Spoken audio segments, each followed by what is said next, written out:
अस्सलाम वालेकुम नाज़रीन किराम, इस बरह रास्त नशरियात में आपका बहुत बहुत खैर मकदम। बहुत वक्त से आप इंतज़ार कर रहे थे और आप जानना चाहते थे कि जम्मू कश्मीर में जो इंतखाबात काफ़ी वक्त के बाद हुए, अक्टूबर 2024 के बाद हमने देखा जो सरकार बनी नेशनल कॉन्फ्रेंस की और उनके पास पूरी मेजॉरिटी है, लोगों ने अपना वोट किया, लोग घरों से बाहर निकले और अच्छा खासा जो है लोगों ने अपना वोट किया अपने मन पसंदीदा नुमाइंदे को चुनने के लिए।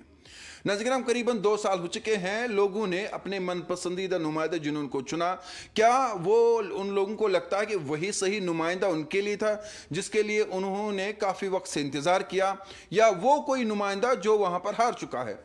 नाज़रीन आपको याद होना चाहिए कि जब यहाँ पर इंतखाबात हुए तो लोगों का जम गफीर हमने सड़कों पर देखा कि इंतज़ार था, वलवला था, जोश था कि हम अपने नुमाइंदे को जिताना चाहते हैं।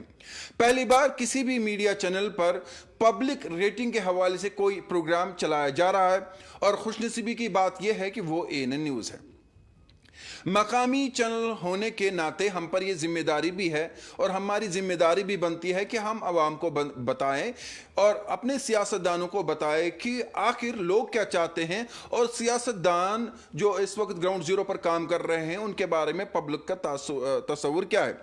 नाज़रीन किराम, यहाँ पर पब्लिक रेटिंग का हरगिज़ ये मकसद नहीं है कि कोई पॉलिटिकल पार्टी या कोई लीडर जो है उसकी अगर रेटिंग कम है तो उसका मकसद ये है कि आने वाले इंतखाबात में वो हारेगा, नहीं, बल्कि मकामी चैनल होने के नाते हम ये चाहते हैं कि हम अपने सियासतदानों को बता पाए कि पब्लिक में इस वक्त उनका रुझान क्या है, लोग किस तरह से उनसे चाहते हैं, कैसे चाहते हैं, और जो यहाँ पर इंतखाबात हुए हैं उसके बाद लोगों को क्या लगता है कि क्या उन्होंने सही नुमाइंदे को चुना या नहीं।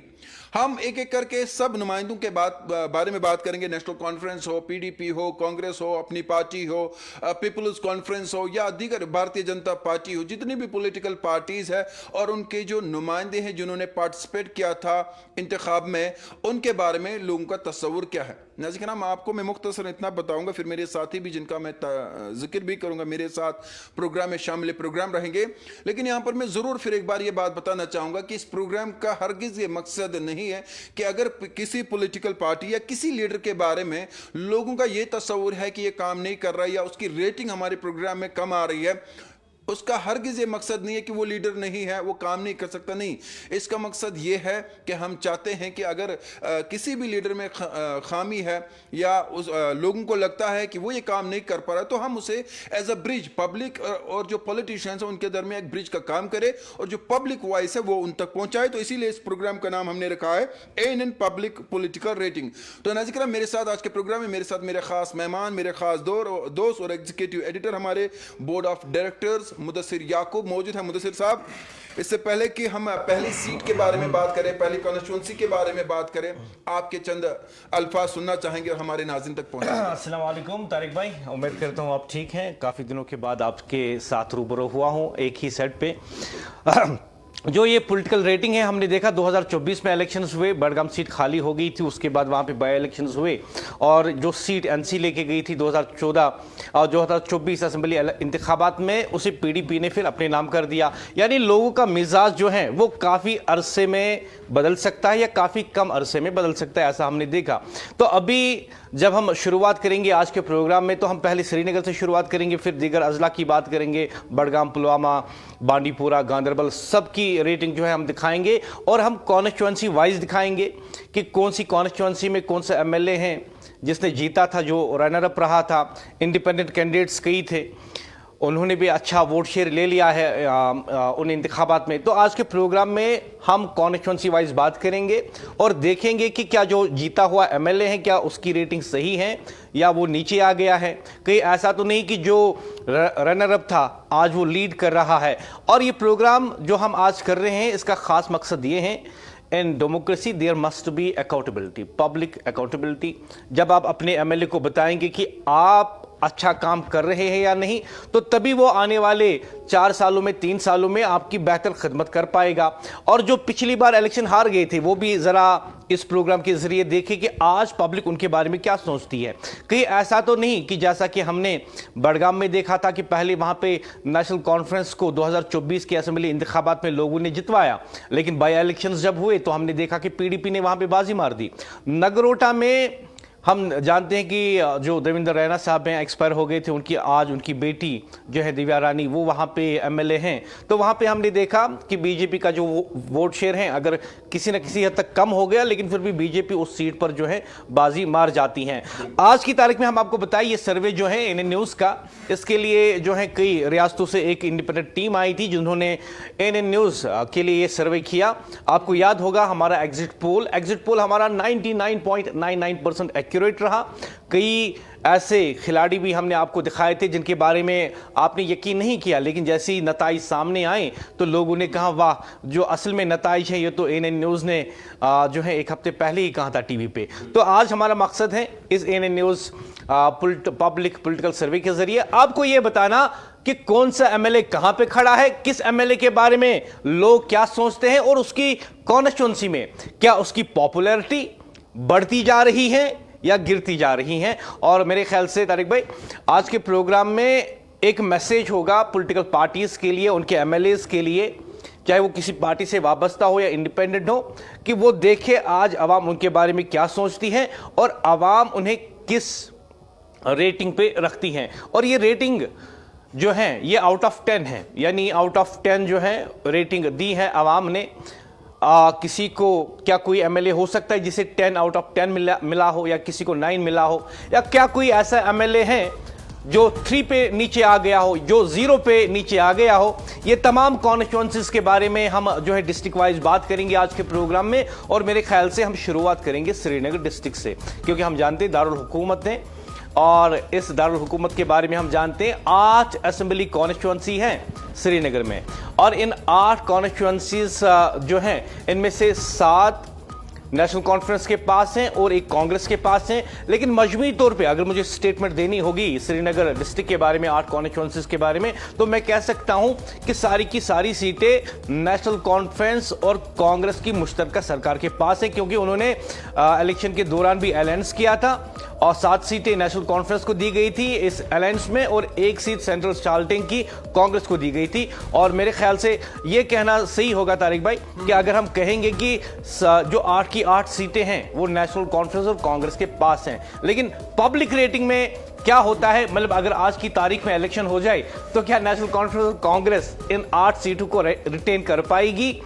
क्या उनकी पॉपुलैरिटी और बढ़ गई है या वही है जो 2024 के असेंबली इंतखाबात में थी, या नीचे आ गई हैं? ये देखना होगा जी। मुदस्सिर भाई देखिए, सबसे पहले हम अपने नाज़रीन को फिर एक बार ये बताएंगे कि ये प्रोग्राम आप बराह रास्त एएनएन के श्रीनगर के स्टूडियो से देख रहे हैं, और इस प्रोग्राम को अगर आप अपने टीवी पे देखना चाहते हैं तो आप इसको जियो फाइबर को भी देख सकते हैं। पैन इंडिया में इस वक्त नशरियात जियो फाइबर के जरिए दिखाई जा रही है, मकामी केबल पर भी है, और हमारा जो प्रोग्राम है सोशल मीडिया पर भी दिखाया जा रहा है। मुदस्सिर भाई सबसे पहले मैं अपने नाज़रीन को यहाँ पर ये ज़रूर बताना चाहूँगा और अपने पॉलिटिशियन को, अपने सियासतदानों को बताना चाहूंगा कि इसमें करीबन हमें पिछले 5 महीने से हम इस पर मेहनत कर रहे हैं, और एक एमएलए के बारे में, एक कॉन्स्टिट्यूंसी के बारे में हमने लगातार बात की। हमारी टीम ने जिनको हमने यहां बुलाया था, और बाद में उनके भी हम रिमार्क्स लेंगे, वो भी करेंगे, जिनमें से 2 हैदराबाद से, 2 दिल्ली से, 2 महाराष्ट्र से और 2 जम्मू से भी थे, और उनमें से 3 लोग जो है वो कश्मीर से भी थे, जिन्होंने पूरा इस पर मेहनत की। और पिछले 5 महीने की मेहनत जो है आज आपके टीवी स्क्रीन पर हम दिखाने जा रहे हैं। और जो ये बाकायदा हमारी टीम है वो आखिर में प्रोग्राम में जो है नाज़रीन अपनी राय भी रखेंगे कि उन्होंने किस तरह से इस हवाले से आपके सामने नाज़रीन इसमें मेहनत की है और इसमें बहुत वक्त हमने दिया। सबसे पहले हम बात करेंगे, मुदस्सिर भाई उठाते हैं प्रोग्राम में पहले और बात करते हैं हजरत बल के बारे में। और हजरत बल की हम अगर बात करें तो वहां पर हमने देखा कि 2 ऐसे दिग्गज खिलाड़ी मैदान में थे जिनके दरमियान ये मुकाबला रहा था अक्टूबर 2024 का इलेक्शन, जिसमें हम बार बार कह रहे हैं कि इसमें नेशनल कॉन्फ्रेंस ने अगर जो बाजी मारी थी, ये था सलमान सागर जो कि नेशनल कॉन्फ्रेंस के हैं, एमएलए हैं, जीत चुके हैं, और जहां तक मुझे पता है, मैं जानता हूं, पहली बार वो जीते हैं। और उनके जी पहली बार लड़ा भी था, क्योंकि हाँ एक हवा थी, एक वेव थी, और वो नेशनल कॉन्फ्रेंस मैं नहीं मानता हूं कि कोई हवा या वेव थी। जो सलमान सागर हैं, मैं उनको तब से जानता हूं जब वो श्रीनगर म्युनिसिपल कॉर्पोरेशन में मेयर भी बने थे, श्रीनगर सिटी के मेयर बने थे, तब भी मैंने उनका काम देखा है, काफी डायनेमिक, काफी यंग, और आज भी वो उसी अंदाज के साथ काम करते रहते हैं लोगों के लिए। जब 2024 में हमने एग्जिट पोल में दिखाया था कि हजरतबल कॉन्स्टिट्यूएंसी से जो है सलमान सागर जीत रहे हैं, मुझे कई लोगों ने फोन किया, वो भी एनसी से ही, और पूछ रहे हैं कि आपने अपने एग्जिट पोल में दिखाया कि सलमान सागर आसिया नक्काश को हरा रहे हैं हजरतबल कॉन्स्टिट्यूंसी में। लेकिन मुदस्सिर साहब, मैं जो वेव की बात कह रहा था, देखिए इस बात में भी कोई शक नहीं है कि नेशनल कॉन्फ्रेंस में कुछ ऐसे भी चेहरे हैं जिनको कोई जानता भी नहीं था, जिनका नाम भी नहीं था। हम जानते हैं कि सलमान सागर के वालिद जो है अली मोहम्मद सागर साहब, उन्होंने जो अपनी कॉन्स्टिट्यूंसी में काम किया और एक ऐसे दिग्गज खिलाड़ी है जो अभी भी मैदान में मौजूद है और पब्लिक का फेथ बहुत ज्यादा है। लेकिन और लेकिन नेशनल कॉन्फ्रेंस में ऐसे भी तो लोग हैं ना कि जो आए हैं और जिन्हें कोई जानता नहीं था।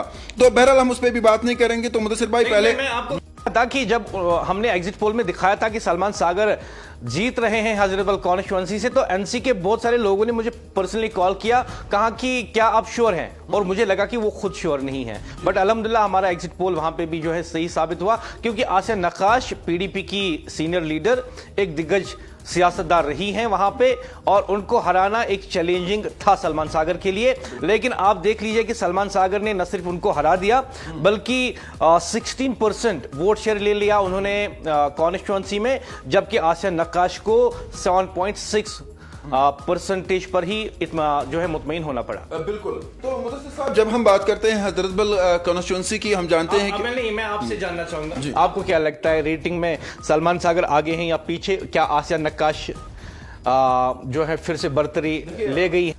आसिया नक्काश की बात करें तो जब उनकी हम बात करते हैं, 2002 में उन्होंने अपना पॉलिटिकल कैरियर शुरू किया था और वो मिनिस्टर ऑफ स्टेट भी रही है। और सलमान सागर के साथ मुकाबला ये देखना कि एक दिग्गज खिलाड़ी वहाँ से है और वहाँ से सलमान सागर है, पहली बार इंतखाबात लड़ रहे हैं, पहली बार जीत रहे हैं, और जो वोट रेशो है वो भी काफ़ी अच्छा खासा इसमें रहा है, करीबन 10,295 वोटों का फ़र्क भी रहा। और जहाँ सलमान सागर और आसिया नक्काश की बात करते हैं, अभी जो हम बात करें, क्योंकि अभी भी आने वाले जो इंतखाबात है वक्त बहुत जल्दी निकल जाता है, काफ़ी कम वक्त हम कह सकते हैं, 2 साल निकल गए और अब खाली 2 साल बचे हैं, बल्कि मैं कहूँगा 2 साल भी नहीं, आखिरी 6 महीने जो है वो फिर कंपेनिंग के साथ लग जाते हैं, तो 1.5 साल करीबन मैं समझता हूँ। और आज जब हम बात कर रहे हैं तो मुझे लगता है कि अगर कोई एमएलए जिसकी रेटिंग कम आ रही है, पब्लिक रेटिंग, तो उसे मजीद काम करने की जरूरत है, न कि मायूस होने की जरूरत है। तो जहां आपने सवाल सलमान सागर का और आसिया नक्काश का, देखिए मैं आपको सलमान सागर की जो आपने बात की, यंग है, डायनेमिक है, वालिद की बहुत बड़ा कंट्रीब्यूशन है सलमान सागर का खानियार कॉन्स्टिट्यूंसी में। और जब भी मैं उनके पास जाता था, मैं देखता था कि लोगों का जम गफीर, कुछ ऐसे एमएलएज रहे हैं हमारे, कुछ मिनिस्टर्स हमारे रहे हैं जिनके पास लोगों का जम गफीर होता था और पब्लिक ट्रस्ट बहुत होता था और उन्हें कंपेनिंग करने की जरूरत नहीं करनी पड़ती थी। और सलमान माफ कीजिएगा, अली मोहम्मद सागर तो ऐसे है, उसमें कोई शक नहीं है। लेकिन जहां तक आप सलमान सागर और आसिया नक्काश की बात करते हैं, मुझे लगता है कि मैं दोनों अपनी तरफ से अच्छा काम कर रहे हैं। जहां तक आसिया नक्काश है, मुझे लगता है जो मार्जिन होगा वो बहुत कम होगा। फिर जो है आगे मुदस्सिर याकूब वो पब्लिक रेटिंग ही बताएगी। तो देखें पब्लिक रेटिंग। बिल्कुल, पक्का जी, बिल्कुल दिखाइए। ये पब्लिक रेटिंग देखते हैं and see who is leading in Hazratbal constituency.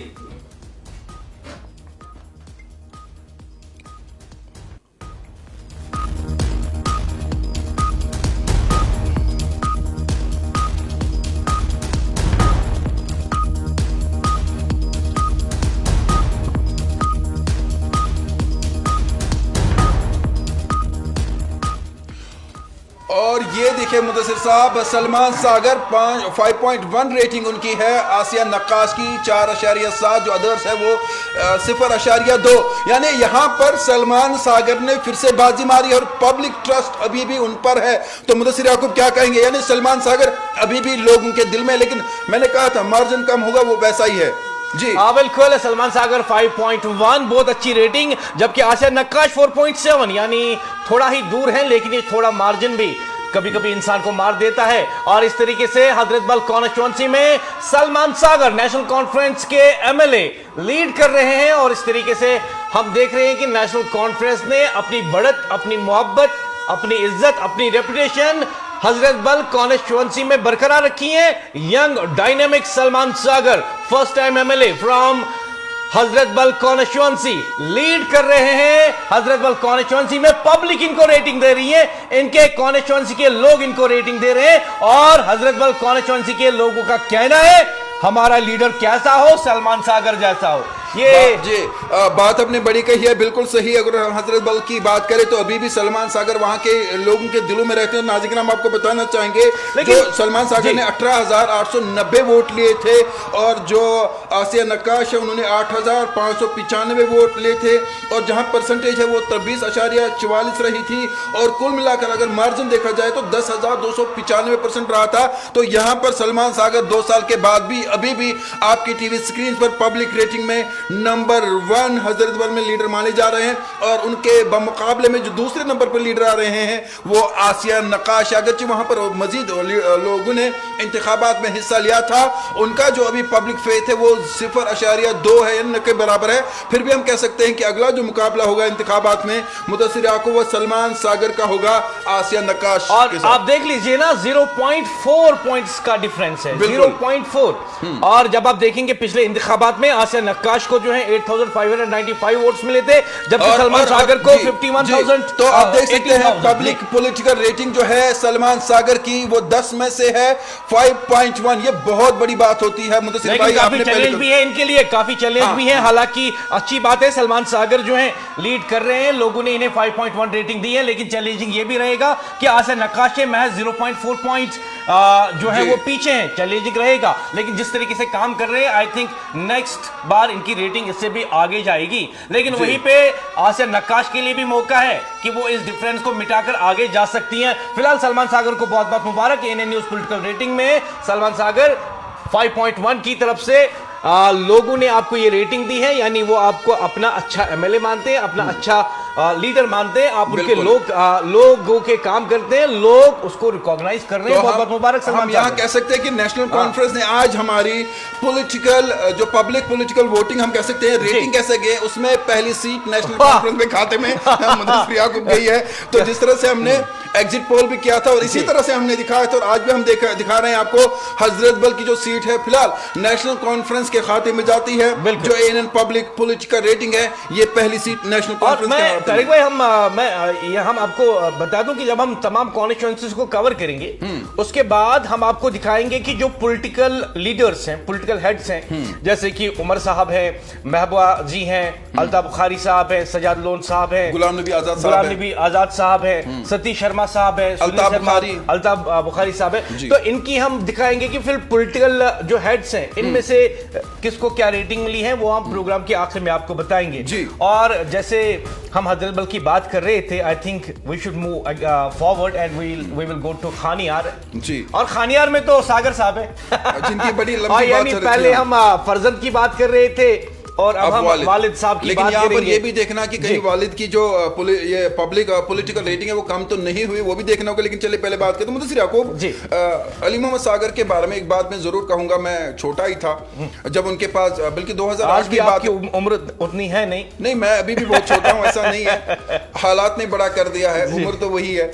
जब हम करीबन 2008-2009 जब आप और मैं मकामी चैनल्स में काम करते थे, तब हम सागर साहब के पास जाया करते थे और हम देखते थे कि पब्लिक का जमी गफीर उनके घर पे होता था, और अपनी कॉन्स्टिट्यूंसी में अली मोहम्मद सागर ने जो काम किया है वो लोग कभी नहीं भूल पाएंगे। और आप देखिए, और एक बात, बिल्कुल इस कॉन्स्टिट्यूंसी में बहुत सारे लोग इलेक्शन लड़ने के लिए गए, लेकिन वो पहले कहते थे, आपसे भी बहुत सारे लोगों ने बात की होगी कि अली मोहम्मद सागर के साथ मुकाबला करना बड़ा मुश्किल है। और मुझे याद है मुझे एक लीडर ने फोन किया था, तो उन्होंने कहा कि देखिए मुझे कहा जा रहा है कि आप जो है खानियार जाए, वहां पर जो है आप अली मोहम्मद सागर के खिलाफ इलेक्शन लड़े। उन्होंने मुझे ये भी कहा कि देखिए किसी चीज की कमी नहीं है, सब कुछ है, लेकिन क्या आपको लगता है मैं जीत पाऊंगा? मैंने उनको तब कहा था कि जीत तो दूर की बात है, आप कोशिश कर सकते हैं, जीत नहीं सकते हैं।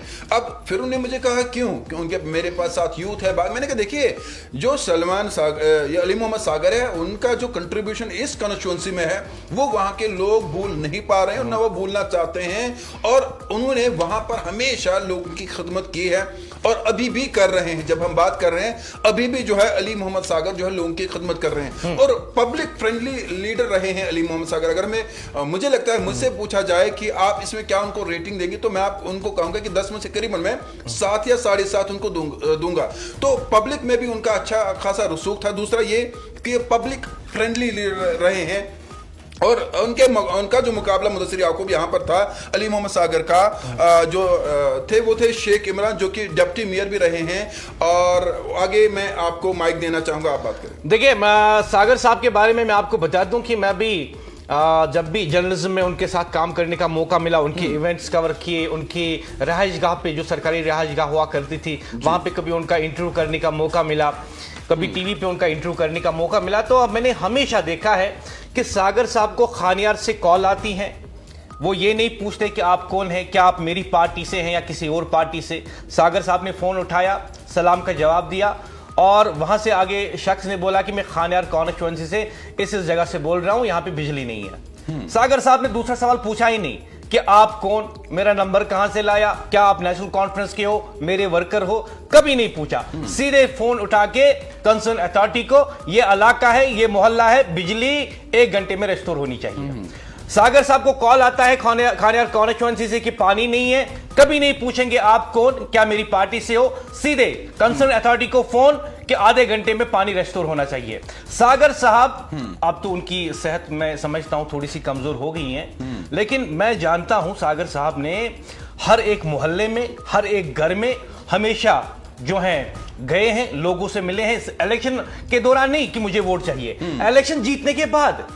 और ऐसा लीडर मैं कहता हूं जो यंग पॉलिटिशियंस हैं हमारे, उनको सीखना चाहिए कि असल में पॉलिटिशियन का मतलब होता है अली सागर। और देखिए, जब हम सागर साहब की बात करते हैं, कुछ जगहों पे जो उन्होंने अच्छा काम किया, एक तो खानियार की ही नहीं बात हम करेंगे, बल्कि बाकी जगहों पे भी उन्होंने काम, क्योंकि जी कैबिनेट चीफ मिनिस्टर रहे हैं, बिल्कुल, और अभी भी जनरल सेक्रेटरी है पार्टी के।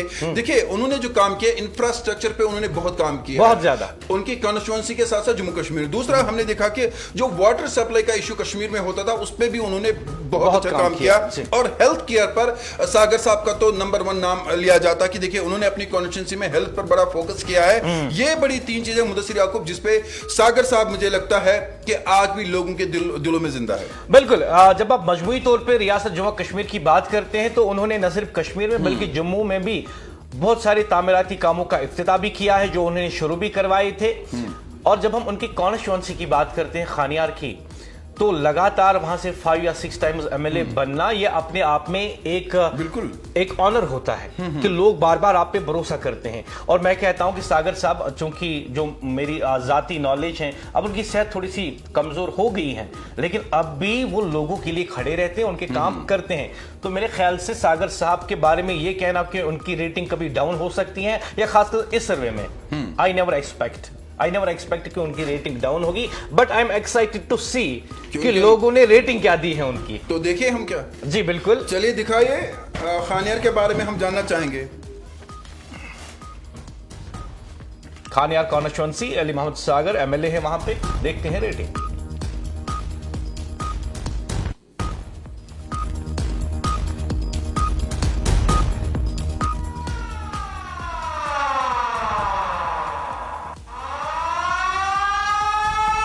Oh, 6.5। मुदस्सिर याकूब, ये तो मैं कहूंगा कि काफी सीनियर है, और 6.5 रेटिंग होना, ये बात कहलाता है जी, इट्स एक्सीलेंट, एग्जैक्टली। और मुदस्सिर याकूब, इतनी रेटिंग मिलना एक एमएलए को, it's excellent. 10 out of 10, 6.5 rating Sagar साहब के लिए, it's excellent. And I think ये 7 भी हो सकता था, 7.5 भी हो सकता था, लेकिन हो सकता है कि जो लोग हैं, अब चूंकि हम मिक्स्ड रेस्पॉन्स लेते हैं, वहां पे आप देखते हैं कि शेख इमरान को 2.3 मिला है, काफी दूर है सागर साहब से, और अदर्स को 1.2, लेकिन 6.5 इज एन एक्सीलेंट रेटिंग। बिल्कुल, एक्सीलेंट रेटिंग। यहाँ पर अली मोहम्मद सागर ने 14,906 वोट हासिल किए थे, और मैं आपको बता दूं, जो शेख इमरान उनके मद्दे मुकाबिल दूसरे लीडर रहे हैं, उन्होंने 4,994 वोट, और जो मार्जिन रहा था 9,912 रहा था, और जो परसेंटेज रही थी वो 20.93 रही थी। और अली मोहम्मद सागर की जो रेटिंग है वो 10 में से 6.5 है। ये काफी से भी काफी ज्यादा से भी ज्यादा है। और यहां पर यह कहना कि सागर साहब सच में नेशनल कॉन्फ्रेंस के लिए न सिर्फ बैकबोन है, बल्कि अपनी कॉन्स्टिट्यूंसी के लिए, अपने लोगों के लिए बहुत ही बड़े लीडर है। और इस तरह से पब्लिक रेटिंग की जब हम बात करें 6.5 होना मुझे लगता है बहुत बड़ी बात है। और मैं ये कहना चाहूंगा कि जो मैंने जाती तौर पे मुशाहिदा किया है सागर साहब के काम करने का अंदाज, मैं कहना चाहूंगा कि जो हमारे यंग पॉलिटिशियंस है वो किसी भी पार्टी से हो, उन्हें सीखना चाहिए सागर साहब ने किस तरीके से अपनी कॉन्स्टिट्यूएंसी में अपने लोगों की खिदमत की है, आज भी कर रहे हैं। और यही वजह है कि बार बार खानियार के लोग इन्हीं को असेंबली में भेजते हैं। आज भी सागर साहब, चूंकि अब इनकी उम्र जो है जी सेहत कमजोर हो जाती है, थकावट जल्दी आ जाती है, लेकिन आज भी एक जवान की तरह ये अपने लोगों के लिए खड़े रहते हैं। और मैं ये कहना चाहूंगा तारिक साहब कि जो सागर साहब है, he is himself a political institution, बिल्कुल मुदस्सिर याकूब, and inspiration for the young politicians. बिल्कुल, उस बात में कोई शक नहीं है। तो यहाँ पर जहाँ हम नेशनल कॉन्फ्रेंस की बात करें तो नेशनल कॉन्फ्रेंस के खाते में दूसरी सीट भी जाती है। सागर साहब को बहुत बहुत मुबारकबाद। और सागर साहब, मैं I will take this opportunity to say Sagar साहब, बिल्कुल मैं डायरेक्टली उनको कहना चाहूंगा कि मैंने एज ए जर्नलिस्ट जितना काम आपके साथ किया है, मैं हमेशा इंस्पायर रहा हूं। और मैं आपको दिल से मुबारकबाद देता हूं कि पब्लिक ने आपको एक एक्सीलेंट रेटिंग दी है जिसके आप मुस्तहिक हैं। और अगर मैं इस रेटिंग में शमूलियत कर पाता तो I will give you 10 out of 10। जी, बड़ी ये आपकी अपनी सोच है। जी, और जी, जो हम और वो सोच में हम ये भी देख रहे हैं कि पब्लिक की सोच भाई, एक बात तो आपको माननी पड़ेगी, आपको एक बात माननी पड़ेगी। देखिए, क्योंकि उन दिनों गिने चुने मीडिया पर्सन हुआ करते थे। जब भी हम सागर साहब के पास गए, दोनों हम काफी छोटे भी थे उन दिनों, मैंने हमेशा देखा मीडिया कोई भी हो, कोई भी मीडिया हाउस हो, सागर साहब ने हमेशा प्यार से बात की, कभी मीडिया से झगड़ा नहीं किया। और ऐसा कभी नहीं हुआ कि सागर साहब ने आपके एसएमएस या फोन कॉल का जवाब ना दिया हो। आप किसी भी मीडिया इंस्टीट्यूशन से हो, आपने उनके खिलाफ लिखा, आपने उनके खिलाफ टीवी पे स्टोरी चलाई, लेकिन फिर भी वो आपको प्यार से जो है बात करते हैं और कहते हैं कि अगर आपने लिखा है, मैं अपनी खामियों की तरफ देखूंगा, उनको दूर करूंगा। ये मुदस्सिर साहब, लेकिन आज के कुछ ये बहुत लोगों में ये कम चीजें होती है, यानी बर्दाश्त की कुव्वत कम होती है। हमने देखा कि इस तरह के जो पुराने लीडर थे, मीडिया के साथ, पब्लिक के साथ किस तरह से पेशेंस रखते थे वो। आज आप किसी लीडर के खिलाफ स्टोरी चलाए ना तो वो 10 लोगों से फोन करवाएगा। और उससे क्या होता है कि उसकी अपनी ग्रिप कमजोर हो जाती है, क्योंकि मीडिया का जो रोल होता है उसका हमेशा काम होता है कि लोग ग्राउंड में क्या कह रहे हैं वो बताएं। और उसकी वजह मैं समझता हूं कि सागर साहब ने फारूक साहब के शाना बशाना बहुत काम किया है। बिल्कुल, और फारूक साहब की भी हमेशा ये आदत रही है कि जिस मीडिया हाउस ने उसके खिलाफ लिखा उससे भी प्यार से बात करेंगे। और कभी फारूक अब्दुल्ला साहब ने कभी किसी से फेवर नहीं मांगा कि मेरे हक में लिखो। और इसमें मैं एक बात जरूर कहूंगा, आज जो हम अपने नए कुछ पॉलिटिशियंस देखते हैं उनमें हम देखते हैं कि गुस्सा काफी ज्यादा जब उनके खिलाफ कोई स्टोरी आ जाती है और वो उन्हें डैमेज करता है। अगर ये पॉलिटिशियंस देख रहे हैं, सेट करते हैं। हाँ, और अगर वो पॉलिटिशियंस देख रहे हैं, देखिए पॉलिटिशियन का मतलब ये नहीं कि सब कुछ उनके फेवर में जाए। जब आपकी कमजोरियां, खामियां बताई जा रही तो आप समझिए कि आपको दूर करनी है, तब आप पब्लिक में फेवरेट हो सकते हो। और जब मीडिया आपको लगता है कि आपके खिलाफ चला रहा है, उस मीडिया का खिलाफ चलाना ये नहीं होता है कि वो किसी को फेवर कर रहे हैं। आपकी खामियां इलाके में होती है। अगर हम कहते हैं कि किसी एमएलए के यहाँ पर बिजली नहीं है, पानी नहीं है, सड़क नहीं है, लोगों को मसाइल है, तो आपको लगता है कि हमारे अगेंस्ट है। लेकिन तारिक भाई, मुझे तो याद है कि आपको जो है पीडीपी के कई एमएलए ने जब कॉल की, जब इलेक्शन नहीं हुए थे यहाँ पे 2024 में, लेकिन तैयारियां चल रही थी, तो वो आपको बोल रहे थे कि आप पिछले कई सालों से पीडीपी के खिलाफ बोल रहे हो। तो मुझे याद है आपने उनको अच्छा जवाब दिया था। आपने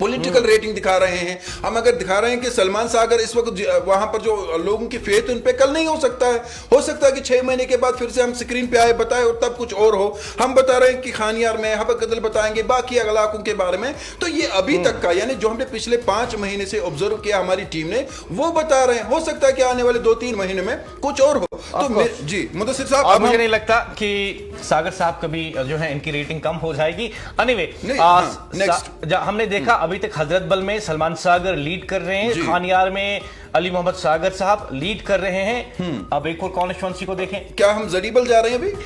ठीक है, जड़ीबल चलते हैं। और जड़ीबल में तनवीर सादिक अली जो है वो पहली बार इलेक्शन लड़े थे नेशनल कॉन्फ्रेंस की टिकट पे। उससे पहले 2008 में जहां तक मुझे याद है उन्होंने एज ए इंडिपेंडेंट कैंडिडेट अपनी किस्मत आजमाई थी, शिकस्त मिली, और उसके बाद जो है वो नेशनल कॉन्फ्रेंस में आए थे एज ए स्पोक्स पर्सन, और अब जो है वो जडीबल के एमएलए हैं। पिछले इलेक्शन में उनकी परफॉर्मेंस कैसी रही थी तारिक भाई?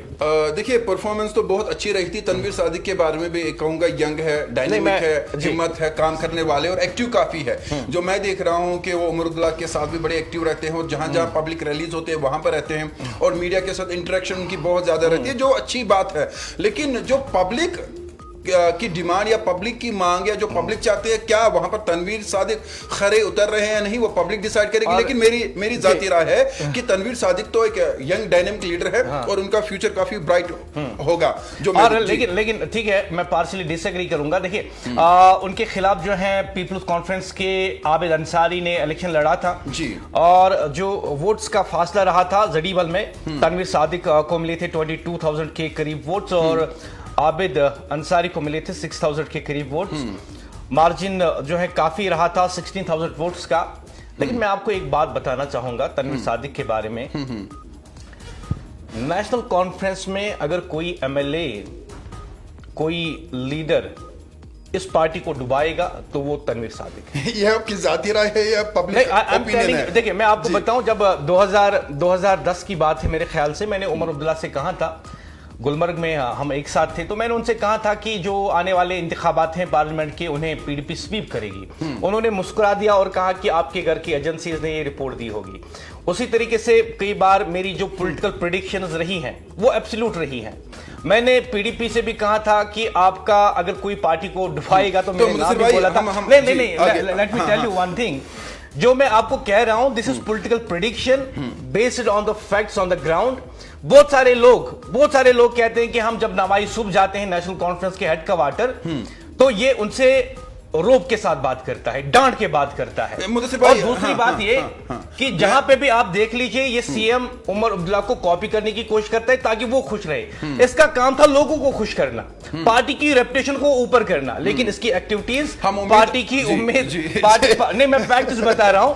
यू मे डिसएग्री और यू मे डिसलाइक, लेकिन मैं फैक्ट्स बता रहा हूं। अगर नेशनल कॉन्फ्रेंस को कोई डुबाएगा तो ये डुबाएगा। मैं यहां पर ये जरूर बताना चाहूंगा कि तनवीर सादिक को मैं एक यंग पॉलिटिशियन के तौर पर देख रहा हूं और मुझे लगता है कि वो आगे बहुत अच्छा काम कर सकते हैं। जिस तरह से आपने तनवीर सादिक की बात की, करीबन क्या 22,198 वोट उन्होंने लिए थे। और दिस वाज फारूक अब्दुल्ला साहब इफेक्ट। फारूक अब्दुल्ला साहब वहां पे गए थे, वो छोटे से ऑटो में फिर गए थे ताकि गली के अंदर जा सके। और मैं आपको बताऊं कि कोई भी पॉलिटिशियन जो देखे कि सीएम ने काले कपड़े पहने हैं, मैं भी पहनूंगा। सीएम ने आज येलो कलर का वॉच लगाई है, मैं भी लगाऊंगा। सीएम ने 2 शक्कर जो है चाय में डाले तो मैं भी डालूंगा। This is not the politics, this is not the public pulse where you can work, this is just a carbon copy where you fail। तो यहां पर जो है तनवीर सादिक ने 22,198 वोट लिए थे। और जब हम बात करते हैं जो पीडीपी के लीडर वहां पे थे, आबिद हुसैन अंसारी, उन्होंने 6,162 के करीब वोट लिए थे। और जो मुदस्सिर याकूब मार्जिन रहा था वो भी तो काफी था। छोरा यहाँ पे थे, फॉर्मर मेयर जो है, लेकिन उन्होंने भी यहाँ से लड़ा था और मेरे ख्याल से तीसरे या चौथे नंबर पे वो रहे थे। बिल्कुल। और जिस तरीके से जो उनकी परफॉर्मेंस रही थी जी, तो आप उन पे भी बात करेंगे। जुनैद साहब पे भी, वो मेयर भी रह चुके हैं। लेकिन जो मार्जिन रहा था वो 16,170 के करीब रहा था, तो काफी बड़ा मार्जिन रहा था तनवीर सादिक का। वही तो मैं कह रहा था ना, एक वे भी थी, इसमें कोई शक ही नहीं। और मैं बार बार कहता हूँ अपने प्रोग्राम में, क्योंकि हमारी मुदस्सिर भाई, आपकी मेरी आदत है, जो हमारे दिल में होता है हम बोल देते हैं, आप एग्री करें या ना करें। लेकिन और जो मेरी टीम ने मुझे डाटा दिया है वो बता रहा है कि तनवीर सादिक जो है, इन्हें जो है 19% शेयर मिला था वोट्स का। आबिद हुसैन अंसारी को 5.32%, जुनैद आजम मुत्तू को 2.39%।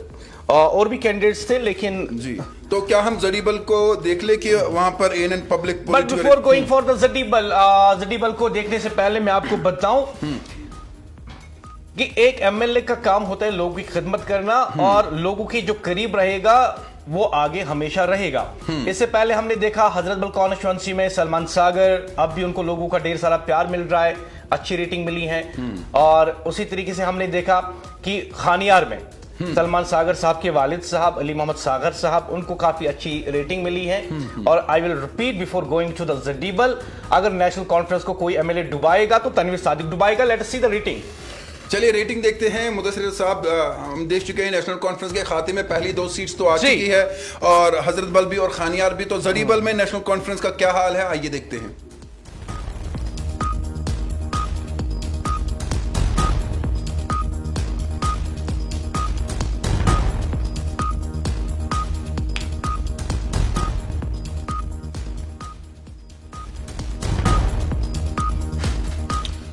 और यहाँ पर जो मैं तो तस्वर ही नहीं कर रहा था, पब्लिक पॉलिटिकल रेटिंग जो यहाँ पर मिल रही है वो आबिद अंसारी 4.6, तनवीर सादिक 4.4, जबकि वहाँ पर जुनैद आजम मतू जो है वो 1% पर, यानी जुनैद भी तो कहीं ना कहीं पिक्चर में, लेकिन यहाँ पर जो है तनवीर सादिक जो है पीछे जा रहे हैं। जबकि अभी तक नेशनल कॉन्फ्रेंस के जितने भी लीडरों के बारे में मुदस्सिर याकूब हमने बात की, उनकी रेटिंग अच्छी थी, लेकिन तनवीर सादिक यहाँ कहीं ना कहीं पीछे नजर आ रहे हैं। और अगर देखा जाए तो आबिद अंसारी यहाँ पर पब्लिक पॉलिटिकल रेटिंग में आगे बढ़ रहे हैं।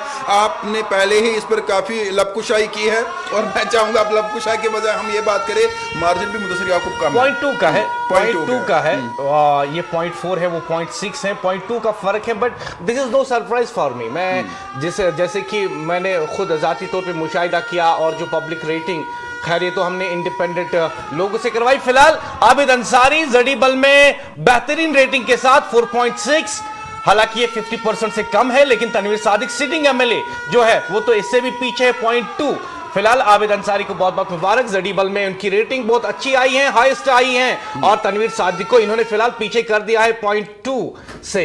तो यहां पे आबिद अंसारी पीपल्स कॉन्फ्रेंस के कैंडिडेट रहे थे, ये पीपल्स कॉन्फ्रेंस के कैंडिडेट, यानी पीपल्स कॉन्फ्रेंस को कम से कम इस वक्त अगर इलेक्शन होते हैं तो श्रीनगर में एक सीट मिलती है। मैं माफी चाहूंगा, यहां पर जो मुझे डेटा दिया गया है उसमें पीडीपी दिखा रहे हैं आबिद अंसारी, तो क्या आप मुझे करेक्ट करेंगे? नहीं, ये पीडीपी में थे, फिर इन्होंने पीपल्स कॉन्फ्रेंस ज्वाइन की जी। नहीं, जब इन्होंने लड़ा था 2024 का, तब ये पीडीपी में थे? नहीं, he was in PC. Okay, ठीक है। तो यहां से थोड़ा कंफ्यूजन, मैं अपने पीसीआर को कहूंगा कि इसकी दूसरी कॉपी मुझे दे। तो आबिद अंसारी की मैं एक बात जरूर करूंगा, क्योंकि रिलीजियस लीडर भी है और पब्लिक फेथ भी इन पे है, बहुत ज्यादा है। दूसरी बात ये भी इनके बारे में कहूंगा कि जो इनके वोटर है ना, वो कहीं नहीं जा सकते।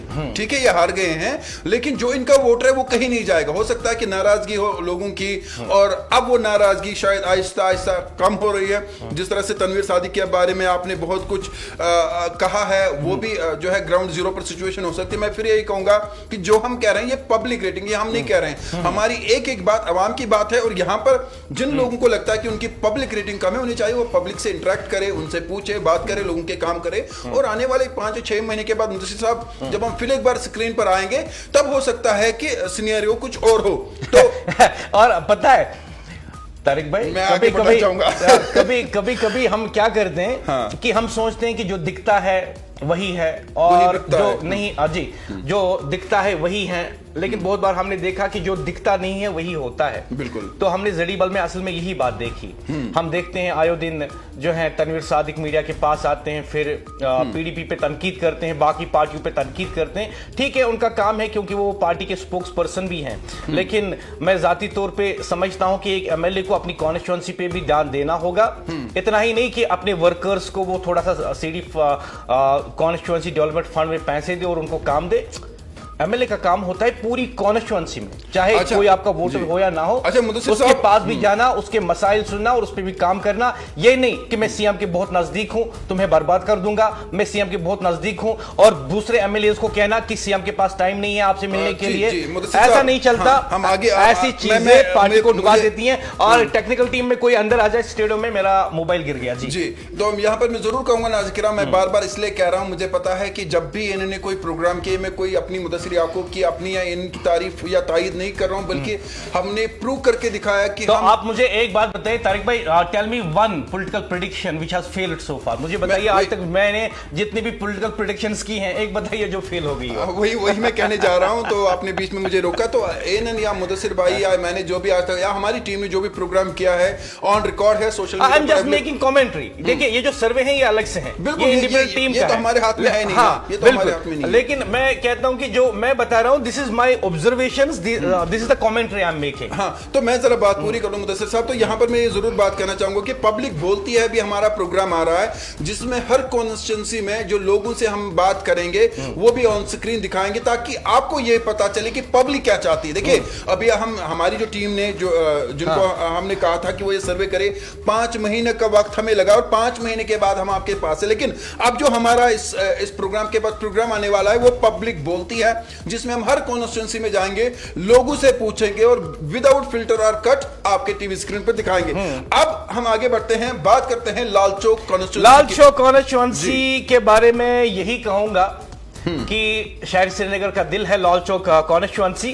और तारिक भाई, लाल चौक कॉन्स्टिट्यूंसी का पहले इससे नाम था सुनवार कॉन्स्टिट्यूंसी। और सुनवार में हमने देखा था कि वहां पे पहले उमर अब्दुल्ला साहब भी जो हैं एमएलए रह चुके हैं। उसके बाद पीडीपी के जो कैंडिडेट रहे थे मोहम्मद अशरफ मीर, उन्होंने बाजी मार ली थी। और मुझे अभी याद है कि जब पहली बार अशरफ मीर ने उमर अब्दुल्ला को हराया था तो उसके बाद एक ट्वीट आया था उमर अब्दुल्ला की तरफ से, जिसमें उन्होंने कहा था कि now Ashraf Mir is officially my MLA. और मुझे उनका वो ट्वीट अच्छा लगा था। खैर, those are the political statements and political tweets. बात यह है कि जब हम इस कॉन्स्टिट्यूंसी की बात करते हैं और जो वहां पे सिटिंग एमएलए हैं आज एहसान परदेसी, मोहम्मद जो एहसान परदेसी हैं, आपने जो कहा कि एनसी की वेव थी 2024 में, इसके बारे में बड़े वसूख के साथ बताऊं। मैंने कई इलेक्शंस कवर किए हैं, आपने भी किए हैं। इन इलेक्शंस में मैंने हमेशा देखा कि जब भी नेशनल कॉन्फ्रेंस सुनवार कॉन्स्टिट्यूंसी में जीती है, जो भी उनका वोट शेयर रहा है, मैं 2024 की बात नहीं कर रहा हूं, उससे पहले इलेक्शंस की बात कर रहा हूं, उनमें असेंबली इलेक्शंस भी हैं और पार्लियामेंट के इलेक्शंस भी हैं और असेंबली इलेक्शंस भी हैं। जो एहसान परदेसी ने काम किया है फील्ड पे, वो काबिल तारीफ है। अच्छा, एक बात और जरूर कहूंगा, मैं माफी चाहूं, मैं रोक रहा हूं। एहसान परदेसी, मैंने एक चीज देखी है उनमें कि साइलेंट लीडर है। देखिए, मैं कभी कभी आपसे भी कहता हूं कि उनको तो एक उस्ताद होना चाहिए, बड़े पोलाइट, बड़े प्यार से, शर्माते हुए, कभी वो एग्रेसिव होते नहीं, मैंने कभी देखा नहीं। और देखिए, जब भी नेशनल कॉन्फ्रेंस ने वहां पर जब उनका कोई होता था लीडर जो इंतखाबात में हिस्सा लेता था, बिहाइंड द कर्टन एहसान परदेसी का बड़ा रोल रहता था। आप ही मुझे कहते थे, और बहुत ज्यादा। अच्छा, वो शोर शराबा करने वाले लीडर नहीं है। मैंने भी उनको कई बार कहा कि आपको तो एक टीचर होना चाहिए, आप अच्छे से पढ़ा सकते हैं, एक क्वालिटी है लीडर में, क्वालिटी होनी चाहिए, वो ये है। नहीं, मैं आपको पेशेंस होनी चाहिए। और मैं पूरी बात करूं कि मैं कई बार जब उनसे बात होती है तो मैं उनको कहता हूं कि जो पेशेंस आप में है, ये मैंने बहुत कम लीडरों में देखी है कि आप काम भी करते हैं, बोलते भी नहीं है। और मुदस्सिर को उसके बाद और मैं आपको बताऊं कि जितनी दफा भी कभी बातचीत हुई है मेरी फारूक अब्दुल्ला साहब के साथ, तो उन्होंने बातों बातों में खुद ये एक्नॉलेज किया। हालांकि ये उन दिनों की बात है जब एहसान परदेसी यूथ विंग में रहते थे नेशनल कॉन्फ्रेंस के। उन्होंने खुद एक्नॉलेज किया कि सुनवार में जो हमें एज मिलती है वो एहसान परदेसी की वजह से मिलती है। और एहसान परदेसी ये नहीं है कि घर बैठे मीटिंग बुला ली, हमेशा कॉन्स्टिट्यूंसी में जितने भी इलाके हैं, उन दिनों फकीर गुजरी भी जो है सुनवार कॉन्स्टिट्यूंसी में आता था, उन पहाड़ों पे जाके वो लोगों से बात करते थे, उनके मसाइल सुनते थे। उनके पास एक डायरी रहती है जिसमें वो लिख के रखते हैं कि कौन से इलाके में कौन सी ग्रीवेंस है, फिर कंसर्न अथॉरिटी से बात करते हैं। हालांकि जब से वो एमएलए बने हैं तब से मैंने देखा कि अब तो वो हर इलाके के हर घर में जाते रहते हैं कि बताओ जी आपकी प्रॉब्लम क्या है। और अहम बात, श्रीनगर को, लाल चौक को पिछले साल किसने सैलाब से बचाया? एहसान परदेसी ने। और दूसरी बात की जो 18 करोड़ का प्रोजेक्ट वो लाल चौक के लिए आई ताकि शहर आइंदा 2014 की तरह तबकुन सैलाब का शिकार ना हो, जी, वो भी एहसान परदेसी ने किया। और अहम बात नहीं, मैं कहना चाहूंगा आपसे, जो बहुत बड़ा प्रोजेक्ट बन रहा है फ्लाईओवर का राजबाग से लेकर संगरमाल तक, वो एहसान परदेसी ने एफर्ट्स किए और अप्रूवल ले लिया सीएम से और डिप्टी चीफ मिनिस्टर से, जी। और यही काम जब आप करते हैं अपनी कॉन्स्टिट्यूंसी में, और आप एक ऐसे शख्स होते हैं कि जो पार्टी के साथ रहते हैं लेकिन अपनी एक अलग पहचान बनाते हैं कॉन्स्टिट्यूंसी में, तो आपकी जीत तय हो जाती है। अच्छा, जब एग्जिट पोल आया था, मुझे याद है आप कह रहे थे कि जो की बातें आपने आज दोहराई, कहा कि जो एहसान साहब हैं वो काफी पोलाइट हैं, उन्हें सियासत करनी नहीं आती। नहीं, तो मैंने आपको तब कहा था कि सियासत करने का मतलब ये नहीं है कि आप झूठ बोले। बिल्कुल, एहसान परदेसी को झूठ बोलना नहीं आएगा, झूठा वादा करना नहीं आएगा, लेकिन ये अलग बात है कि लोगों में उन्होंने अपनी वो पहचान बना ली है बहुत पहले से। ये नहीं कि इलेक्शन के दौरान, बहुत पहले से, कि मैं आपके लिए हूं, आप मेरे लिए हैं, आइए मैं आपकी खिदमत करूंगा, आप मुझे अपना ताउन दीजिए। अच्छा, और एक बात मुदस्सिर याकूब जरूर मैं कहूंगा, जब एग्जिट पोल हमने दिखाया था तो मुझे जब हमने दिखाया था कि उसमें जो है एहसन परदेसी जीत रहे हैं, तो क्योंकि कुछ लीडरों के बारे में हमें फोन आए, लेकिन एहसन परदेसी के बारे में उनके करीबी मुझे एक कह रहे थे ये तो पॉसिबल ही नहीं है। तो नहीं, मैं पूरी करूंगा। मैं कहूंगा ना कि मैं वो भी कहूंगा क्यों। उन्होंने कहा पॉसिबल, मैंने कहा क्यों, बोला वो बहुत सीधे साधे हैं, वो पब्लिक के पास जाएंगे झूठ ही नहीं बोलेंगे, वो कहीं पे जाएंगे तो वो ये नहीं कहेंगे 10,000 करोड़ में दे दूंगा, 10 करोड़ में दे दूंगा, वो जो भी कहते हैं कि मेरे पास से वही दूंगा। मैंने कहा यही तो लीडरशिप है। और जो पब्लिक को समझ, नहीं मैं कंप्लीट करूं बात, क्योंकि अगर मैं आधी बात करूंगा तो शायद कंफ्यूजन रहेगा और मैं वो कंफ्यूजन नहीं रखना चाहता। मेरे ख्याल में ऐसा मैं कुछ लीडरों के बारे में समझता हूं जो सच बोलते हैं, जो शांत रहते हैं, जो आवाम के लिए काम करते हैं। इनके बारे में कुछ लोगों का तस्वुर यह होता है कि इनमें लीडरशिप क्वालिटीज नहीं, उनको लीडर वो लगता है जो झूठ बोले, जो चिल्लाए, जो एक दूसरे पर तनकीद करे और किसी की इज्जत उछाले। मैं जाती तौर पर कहूंगा कि मुझे, चूंकि सब लीडर अच्छे हैं, मैं हर एक की तारीफ करता हूं, मैंने हर एक लीडर के साथ जो है वो चाहे वो इंटरव्यूज हो, चाहे वो न्यूज, हर एक से बात की, हर एक को देखा है, मुझे हर कोई अच्छा लगता है जाती तौर पर। लेकिन जहां एहसन परदेसी की बात करते हैं, उनमें जो मुदस्सिर याकूब लीडरशिप क्वालिटी है वो बहुत डिफरेंट है। और इसीलिए मैं कह रहा था, जिस शख्स ने मुझे फोन किया, मैंने उनको एक ही बात कही, मैंने कहा आप चूंकि एक पॉलिटिकल पार्टी के पॉलिटिकल वर्कर है, और आपको भी जब मैं देखता हूं आप किसी न किसी की इज्जत उछालते हैं, और एहसान परदेसी इज्जत उछालने में नहीं, इज्जत बनाने में। मैंने खुद देखा है बहुत सारे खवातीन, बहुत सारे ऐसे लोग जो एहसान परदेसी के घर जाते हैं, और आज तक मुदस्सिर याकूब आप उनके कितने भी करीब हो, अगर वो किसी की मदद, इमदाद या कोई चीज करे, आपको पता नहीं चलेगा। आपके उनके कितने भी करीब हो, ये मैं नहीं कह रहा हूं, ये बहुत सारे लोगों ने मुझे कहा जो उनके घर के अंदर, उनकी कॉन्स्टिट्यूएंसी में जो इलाके आते हैं, लजन, सोइटिंग, वथपारा, पहली बार हिस्ट्री में वो इलाके भी सैलाब से बचे, क्योंकि एहसान परदेसी ने अपनी जेब से पैसे खर्च किए और वहां पे बंड वगैरह जो है उसकी मरम्मत करवाई। तो यहाँ पर हम अगर एहसान परदेसी की बात करें, कुल मिलाकर अगर देखा जाए तो 16,731 वोट उन्होंने लिए थे। 16,731 वोट जो है बहुत बड़ी बात होती है। और मोहम्मद अशरफ मीर थे JKAP के, जिन्होंने करीबन 5,398 वोट लिए थे, और जो मार्जिन था वो करीबन 11,765 था। तो ये तो बहुत बड़ी बात है। और ज़ुहैब मीर थे PDP के जी तीसरे नंबर पे रहे थे, और उन्हें जो है 4.62% शेयर जो है वोट का मिला था। उन्हें महज 4,966 वोट्स मिले थे 2024 के इलेक्शन में।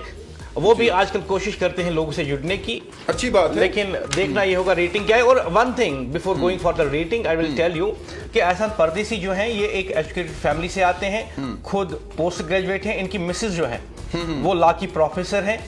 इनके फादर जो हैं वो डिप्टी कमिश्नर भी रहे हैं श्रीनगर के 90s के दौरान, फिर डायरेक्टर स्टेटस भी रहे थे, काफी अहम ओहदों पे फाइज रहे, और उसके बाद जो है वो MLC भी रह चुके हैं। एक्चुअली जो आपने कहा ना कि एहसान परदेसी, अगर आप इनकी फैमिली बैकग्राउंड देखें, एक अच्छी एजुकेटेड फैमिली से आते हैं, लेकिन जो इनके पास पहले से पैसा और रुतबा था, हम कह सकते थे कि ये बिगड़ सकते थे बचपन में, लेकिन काफी डिसिप्लिन्ड रहे हैं, काफी डिसिप्लिन्ड तो रहे हैं। तो let's go for rating for the Lal Chowk constituency. और मैं आपको बताऊं कि वहां पे पिछली बार जो है एहसान परदेसी ने जीता था, मोहम्मद अशरफ मीर दूसरे नंबर पे रहे थे, PDP के ज़ुहैब मीर तीसरे नंबर पे रहे थे। अभी की रेटिंग क्या है, let's C on your television screen.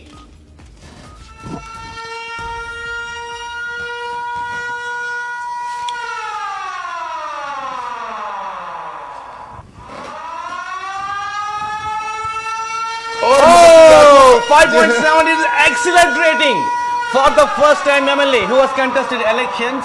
बिल्कुल मुदस्सिर याकूब आपने सही कहा। एहसान परदेसी की जब हम बात करते हैं तो 5.7 जो है बहुत बड़ी बात है। अशरफ मीर इनके मती मुकाबिल रहे 2.4 और ज़ुहैब मीर 1.9। यानी यहाँ पर जो है हम कह सकते हैं आज 2 साल के बाद एहसान परदेसी ने आवाम के साथ बाजी मारी है। और जो रेटिंग है, पब्लिक रेटिंग 10 में से 5.7, मुझे लगता है सागर साहब के बाद और दूसरी हाई रेटिंग है। और यहाँ पर मैं इन्हें मुबारकबाद और फर्स्ट टाइम MLA रहे, पहली बार इलेक्शन लड़ा, पहली बार ही इलेक्शन जीता। 5.7 रेटिंग 2 साल के बाद इनको इनकी आवाम ने, इनकी कॉन्स्टिट्यूएंसी ने दिया है। नेशनल कॉन्फ्रेंस के यंग एंड डायनेमिक ये MLA मुबारकबाद के मुस्तहिक हैं। एहसान परदेसी लाल चौक कॉन्स्टिट्यूएंसी के MLA इन्हें आवाम ने दिया है, इनकी कॉन्स्टिट्यूएंसी ने दिया है 5.7 रेटिंग। और जो इनके बाद के हैं अशरफ मीर, अपनी पार्टी से ताल्लुक रखते हैं, वो इनसे काफी पीछे नजर आ रहे हैं, पीछे नहीं, बहुत पीछे है, लेकिन चलिए रनर अप मिल रहे हैं। और जो पीडीपी का कैंडिडेट है उसकी रेटिंग तो काफी कम है, बहुत पुअर हो गई है मेरे ख्याल से। It's very poor rating for the PDP. बिल्कुल। यहाँ पर मैं जरूर बात कहूंगा नाज़रीन और जितने भी हमारे पॉलिटिशियंस देख रहे हैं, यहाँ पर उन्हें और मेहनत करने की जरूरत है। जिनकी पब्लिक रेटिंग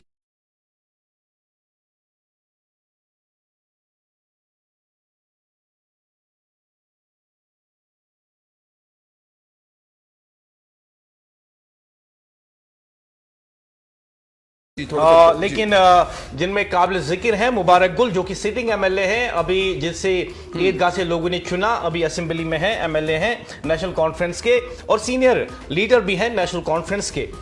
वो जीत के आए थे, 12.4% वोट उनको मिला था। गुलाम नबी भट्ट ये आजाद उम्मीदवार थे, ये सेकंड नंबर पे आए थे, 9.7 वोट शेयर जो है इनका रहा था। और तीसरे नंबर पे रहे थे पीडीपी के मोहम्मद खुर्शीद आलम, और मोहम्मद खुर्शीद आलम को भी 5.32% वोट जो मिला था। और अहम बात मैं आपको पहले बताऊं ये कि ये जो गुलाम नबी भट्ट है, ये आपके दोस्त के भाई हैं, अशरफ पालपुरी साहब के। आप नहीं जानते थे। तो ये उनके भाई हैं, ये इंडिपेंडेंट कैंडिडेट के तौर पर आए थे ईदगाह में। लेकिन एक इंटरेस्टिंग बात इनकी पॉलिटिकल कैरियर की है कि ये कभी एनपीडी पार्टी में थे, उसके बाद नेशनल कॉन्फ्रेंस में थे, उसके बाद पीडीपी में थे, उसके बाद ये बीजेपी में गए और अभी ये वापस पीडीपी में आए हैं जी। तो प्रेजेंटली वो पीडीपी में है, लेकिन उनका वोट शेयर भी अच्छा खासा रहा ईदगाह में। काफी मेहनत करते हैं, लोगों के बीच रहते हैं। और जो खुर्शीद आलम है, खुर्शीद आलम के बाद जिनको हम जानते हैं कि ये ट्रेड लीडर रहे हैं, बिल्कुल सिर्फ एक आम ट्रेड लीडर नहीं बल्कि बड़े ही मंजे हुए ट्रेड लीडर। जो मुझे याद है 4th या 5th पे कमीशन था, जब इन्होंने एजिटेशन शुरू की थी यहाँ कि हमें भी उसमें लाया जाए, जब मरकज में उसको लागू किया गया, तो वो इनकी एजिटेशन की वजह से जो है यहाँ पे फिर लागू किया गया था। और जितने भी मुलाजमिन के मसाइल हुआ करते थे इनके दौर में, जब ये ट्रेड लीडर थे, ईजैक के प्रेसिडेंट रहे थे, तो इन्होंने मुलाजमिन के हकूक़ के लिए बहुत लड़ा है, बहुत लड़ा है। और हमेशा जीत मुलाजमिन की ही हुई है जब ट्रेड लीडर थे। जब ये पॉलिटिक्स में आए मुदस्सिर आपको इनके बारे में जरूर एक बात कहूंगा, खुर्शीद आलम के बारे में, कि ये भी पब्लिक फ्रेंडली काफी रहे थे और पब्लिक के साथ इंटरेक्शन करना, दोस्त भी रहे। बिल्कुल, इनमें वो क्वालिटी, देखिए कुछ लीडर्स में क्वालिटीज होती है, वो पब्लिक के साथ बहुत अच्छे होते हैं। देखिए मीडिया के साथ आपका अच्छा रहना तो कोई मजबूरी हो सकती है, लेकिन पब्लिक के साथ अच्छे से रहना, उनके काम करना। देखिए मैं कहना नहीं चाहता, लेकिन मैंने खुर्शीद आलम की कुछ ऐसी चीजें देखी ना, मैं खुद हैरान हो गया। जैसे जो विधवा होती थी उनके लिए उन्होंने अच्छा रोल अदा किया। I think we should not disclose those things on the TV, लेकिन वो मैं अगर मुख्तसर कहना चाहूंगा तो मैं कहूंगा कि इन जैसा शख्स जो वाकई में एक इंसान का दिल रखते हैं, बिल्कुल, जिनसे किसी का दर्द नहीं देखा जाता, वो खुर्शीद आलम है। बिल्कुल। अच्छा मुदस्सिर याकूब, और एक चीज आप देखिए ना, खुर्शीद आलम में जो थी, क्योंकि हम कई बार इकट्ठे भी जाते थे इंटरव्यूज के लिए, जब आप खुर्शीद आलम के पास जाते, सागर साहब की तरह ही आप देखते थे कि पब्लिक का रश होता था इनके ऑफिस में। और उन दिनों भी, जिन दिनों में पॉलिटिशियन नहीं थे, बिल्कुल पॉलिटिशियन नहीं थे, बिल्कुल ट्रेड लीडर थे। और आप देखते थे, और इनकी जो एनजीओ वगैरह, उस वहां पे भी तो लोग बड़े बड़े होते थे। आपने बात करनी नहीं थी, वरना मैं कर लेता। मैंने कहा कि हम खुल के नहीं करेंगे, लेकिन इतना जरूर कहूंगा कि इन जैसा नेक इंसान जो इंसानी दिल रखते हैं और इंसानियत की खिदमत करते हैं, वाकई में अपने आप में एक मिसाल है।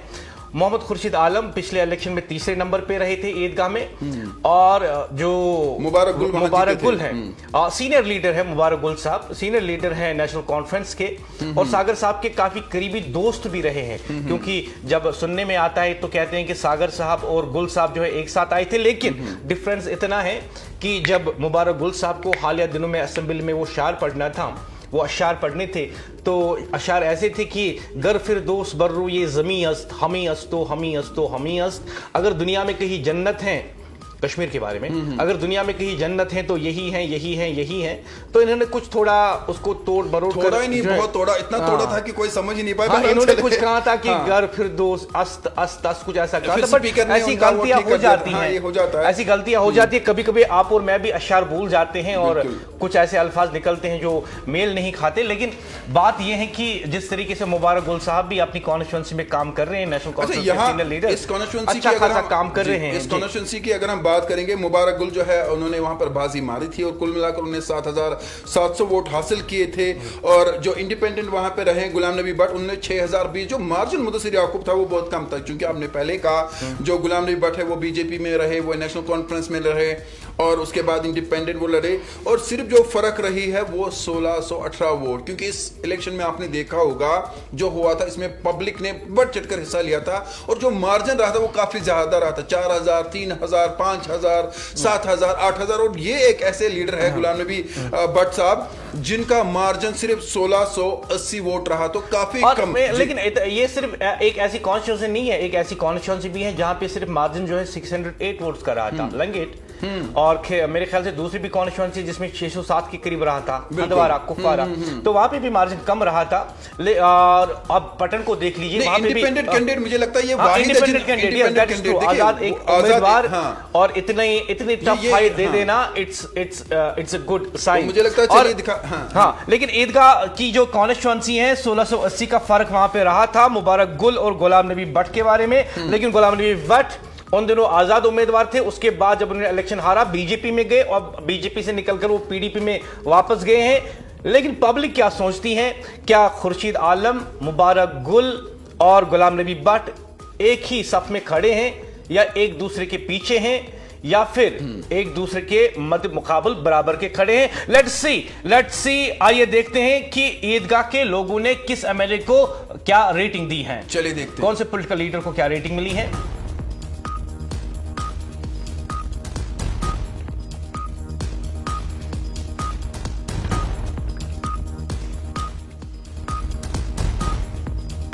और ji Mudasir yes, it's 4.6 for Khurshid Alam, PDP के जो कैंडिडेट रहे हैं ईदगाह से 4.6%, मुबारक गुल नेशनल कॉन्फ्रेंस के 4.3 और अदर्स को 1.1%। और अहम बात यह है कि तारिक भाई इसमें 0.3 ही आगे बढ़ रहे हैं खुर्शीद आलम। लेकिन पीडीपी के लिए अच्छी खबर कि एक कॉन्स्टिट्यूंसी में, श्रीनगर की एक कॉन्स्टिट्यूंसी में बाजी मार रहे हैं इस वक्त वो, and Khurshid Alam is the reason. बिल्कुल, यहाँ अगर हम बात करें तो खुर्शीद आलम की बात हम कर रहे हैं, जिसके बारे में काफ़ी गुफ्तगू हुई। और मुबारक गुल जिन्होंने वहाँ पर इलेक्शन जीता था और अब यहाँ पर बाजी रेटिंग में जो मार रहे हैं आउट ऑफ 10 4.6 खुर्शीद आलम के खाते में जाती है। और अगर खुर्शीद आलम इसी तरह से काम करते रहे तो मुझे लगता है as per public political rating Khurshid Alam जो है ये पीडीपी के लिए सीट जरूर जीत कर ले जाएंगे। लेकिन वो वक्त तय करेगा, 2 साल है, मेहनत काफ़ी है। मुदस्सिर याकूब जी, बिलाल खुर्शीद आलम साहब को बहुत बहुत मुबारक कि आपको ईदगाह कॉन्स्टिट्यूंसी में पब्लिक की रेटिंग जो है सबसे हाईएस्ट मिली है। जो आपके मत मुकाबिल हैं मुबारक गुल साहब, वो आपसे 0.3 ही पीछे हैं। लेकिन अच्छी बात यह है कि फिलहाल आप आगे हैं, क्योंकि हमने पिछले इलेक्शन में देखा कि 200 या 600 वोट से भी इंसान हार जाता है। फिलहाल अच्छी बात यह है कि इलेक्शन हारने के बाद भी लोगों के शायद बीच आप मौजूद है, जिसकी वजह से आपको ये रेटिंग मिली है। सो ईदगाह गोज टू पीडीपी। और यहां पे एक बात है तारिक भाई कि हमने देखा अभी तक जडीबल नेशनल कॉन्फ्रेंस की ग्रिप से गया, ईदगाह नेशनल कॉन्फ्रेंस की ग्रिप से गया, यानी 2 डाउन इज एनसी। नहीं तो एनसी और कांग्रेस के पास R2 की R2 कॉन्स्टिट्यूंसी है। लेकिन as of now the public perception, the public pulse, the public mandate tells us that 2 seats are gone. और देखिए जो लीडरान देख रहे हैं वो ये जरूर बात याद रखेगा कि इसका इम्पैक्ट जरूर ग्राउंड पे पड़ेगा। नहीं, ये तो हम बता रहे हैं ग्राउंड पे लोग क्या कह रहे हैं। वही मैं कहने जा रहा हूं, तो ग्राउंड पे इसका इम्पैक्ट पड़ेगा। अब जरूरी है कि ये लोग जो है मजीद मेहनत करेंगे ग्राउंड पे। चलिए क्यों ना हम हबकदल चले, क्या हबकदल जी, चलिए हबकदल के बारे में। मुदस्सिर याकूब, वहां पर जो है शमीमा फिरदौस ने बाजी मारी थी और शमीमा फिरदौस काफी सीनियर लीडर भी है। इस बारे में आप क्या कुछ कहेंगे? She has always been the unbeatable politician of the national conference. बिल्कुल। And she has been doing wonders in her constituency. लेकिन अहम बात यह है कि शमीमा फिरदौस को अब की बार एक ने टक्कर दी थी। वोट के हिसाब से मैं जब बात करूं तो अशोक भट्ट बीजेपी के कैंडिडेट रहे थे। लेकिन हम जानते हैं कि जो अशोक भट्ट को जो है जो वोट शेयर मिला था, क्योंकि जो वोट शेयर है आप देख लीजिए, शमीमा फिरदौस यहां पे भी अनडिफीटेबल रही, क्योंकि उनको 12.99 13% के करीब वोट शेयर मिला था। जो उनका रनर अप रहा अशोक भट्ट, उसे महज 3.03 वोट शेयर मिला था।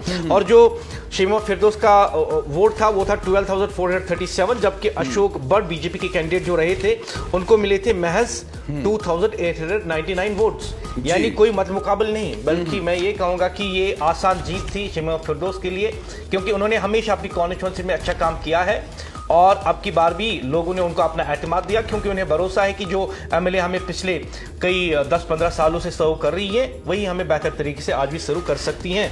और जो अशोक भट्ट का वोट शेयर है इसके बारे में अक्सर हम मानते हैं कि इसमें जो है जो